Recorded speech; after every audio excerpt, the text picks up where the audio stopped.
चैत्रगौर हा महाराष्ट्रातील स्त्रियांचा एक अत्यंत महत्त्वाचा आणि पवित्र सण आहे, जो चैत्र शुद्ध तृतीयेपासून म्हणजे गुढीपाडव्यानंतर सुरू होऊन महिनाभर अक्षय तृतीयेपर्यंत चालतो. या काळात पार्वतीच्या गौरी रूपाची पूजा केली जाते, जिथे गौरी माहेरी येते असे मानून तिचे स्वागत, सजवणे, हळदी कुंकू आणि नैवेद्य अर्पण केला जातो.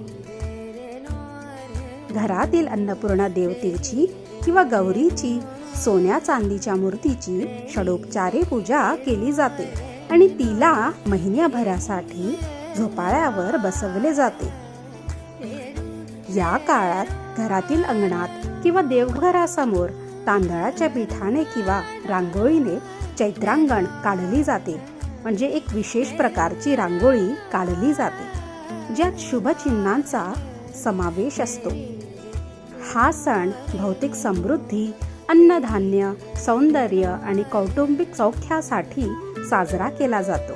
चैत्र महिन्यात उष्णता वाढल्याने कैरीच्या पानाचा नैवेद्य शरीराला थंडावा देतो.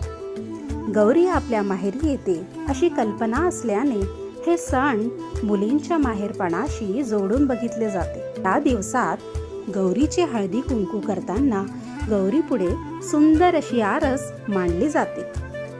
कैरी घालून वाटलेली हरभऱ्याची डाळ, बत्तासे, कलिंगड, काकडी, कैरीचे पने आणि भिजवलेले हरभरे असा नैवेद्य देवास अर्पण केला जातो. वासनींना फराळ म्हणून कैरीचे पने, कैरी घालून वाटलेली हरभऱ्याची डाळ आणि करंजी तसेच कलिंगडाच्या फोडी दिल्या जातात. बत्तासे आणि खिरापतीचा प्रसाद दिला जातो.